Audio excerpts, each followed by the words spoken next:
This is The Download from Sounds Profitable, the most important news from this week and why it matters to people in the business of podcasting. I'm Gavin Gaddis, in for Manuela Bedoya. And I'm Shreya Sharma. The Download is brought to you by Magellan AI. Track the trends in spend, ad load, podcasts on YouTube, and more with Magellan AI's advertising benchmark report for Q1, available now. You can find a link in the description or visit magellan.ai. This week, Apple announces over 100 new podcasts from top apps and services. Language is less of a factor for Hispanic audiences, according to Nielsen. How podcasting converts Dabblers. And Spotify announces AI voice translation. Let's get started. This Tuesday, Apple announced some new additions to Apple Podcasts. Subscribers to apps such as Apple Music, Apple News Plus, Calm, and Lingo Kids now have access to over 60 original podcasts, with more shows from top apps and services launching weekly throughout this fall. Listeners with in-app subscriptions to eligible apps will be automatically connected to the Publications channel and see every podcast they have access to in their library tab. In addition to a slate of podcasts from publications like Bloomberg and The Washington Post, Apple has launched a daily news briefing titled Apple News Today, a weekly interview show, Apple News in Conversation, and Apple News Plus Narrated, a catalog of audio stories produced by News Plus publishers.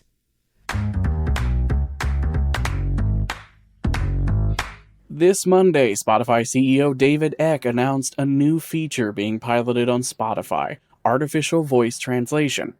The feature, exclusively found in Spotify's app, translates episodes of podcasts into different languages using generated audio to make it sound as if the original host is speaking the target language. The pilot program currently has one episode each of The Lex Fridman Podcast, Dax Shepard's Armchair Expert, and The Diary of a CEO with Steve Bartlett, translated into Spanish as demonstration of the tech's abilities, with a special voice translations hub available for people to check out as more pilot translations are finished. Creator and audience feedback on the pilot program will be used to expand and iterate on the technology as it sees wider release throughout the app.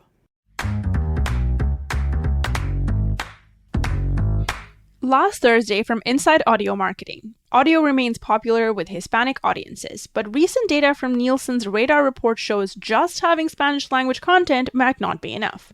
The March edition of Nielsen's Radar report finds that 94% of Hispanic respondents aged 18 to 49 listen to AM/FM radio on at least a monthly basis.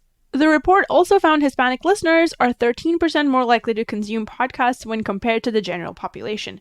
Here's a quote from the report. For Hispanics, the focus isn't solely on language proficiency or the language in which the content is delivered. Instead, it's about striking a balance between language preference and the relevance of the content, end quote. With a growing percentage of second and third generation Hispanic people in the population, simply providing general content translated in Spanish is not enough.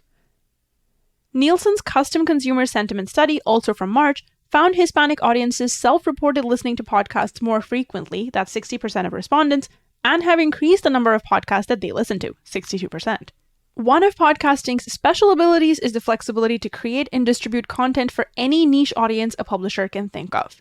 So as companies roll out Hispanic Heritage Month content and consider how they're going to target these demographics in future, keep Nielsen's findings in mind. There is a delicate balance needed between language preference and content that's relevant for the intended audience.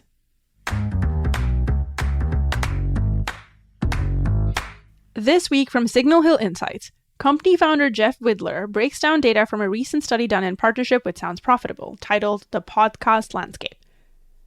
The selected data specifically focuses on two groups of people: habitual podcast listeners and dabblers, people who have listened to a podcast in the last 30 days but not in the past week as of them being surveyed. When considering how to convert dabblers, Widler points to radio. Starting in 1965, 1010 Wins in New York has used a newswheel format, constantly broadcast news content in a loop. Their tagline has been, "You give us 22 minutes, we'll give you the world," followed by a call to action that trains listeners to tune back into the station at set points throughout their day. So basically, new listeners then develop the habit to catch each new rotation of the newswheel. This system stands in stark contrast to the industry-wide call to action that one can subscribe where you find your favorite podcasts. A habitual podcast listener knows where they find their favorite podcasts. A dabbler, on the other hand, might not know what website or app they would use to find a podcast outside of their first touch point, which might not even be a podcast app. Vidler stresses that studies like the podcast landscape show the gulf in difference between these two types of listeners. And now, with that information, it's up to the podcast industry to meet the dabblers where they are. With the right wording and behavior change, podcasting could get a lot better at giving dabblers the tools to blossom into habitual listeners.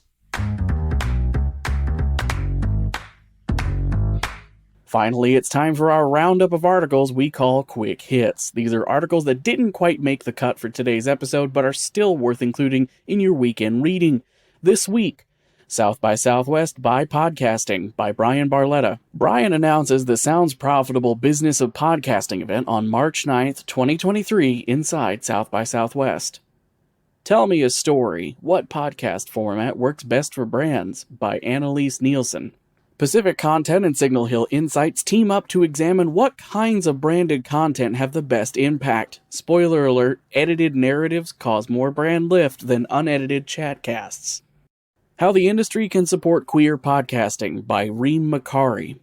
PodPod offers an extensive look into how the industry can meaningfully support queer podcasting. Realm acquires Lipstick and Vinyl Podcast Network. The acquisition merges Realm's 6,000 plus hours of content with Lipstick and Vinyl's slate of popular unscripted podcasts targeting women in their 20s and 30s. AdLarge partners with Barometer to uphold brand safety and suitability. The partnership will enable AdLarge to monitor their podcast portfolio with Barometer's AI-powered brand safety and suitability platform. Google Podcasts to shut down in 2024 with listeners migrated to YouTube Music by Sarah Perez. Next year, Google Podcasts will join Stitcher in the big podcast app farm in the sky as it's retired to incorporate all Google audio services into YouTube Music. And that was The Download, brought to you by Sounds Profitable. Today's episode is hosted on Art19. Find out more at art19.com. I know we went through today's stories fast, so be sure to check out the links to every article mentioned right in your podcast listening app or on soundsprofitable.com/podcast. And thank you for sticking with us as we bring you the top stories you might have missed from the past week. I'm Gavin Gaddis. And I'm Shreya Sharma. Our producers are Bryan Barletta, Gavin Gaddis, and Tom Webster. Special thanks to Art19 for hosting The Download. And thanks to you for joining us. Robot? Download complete.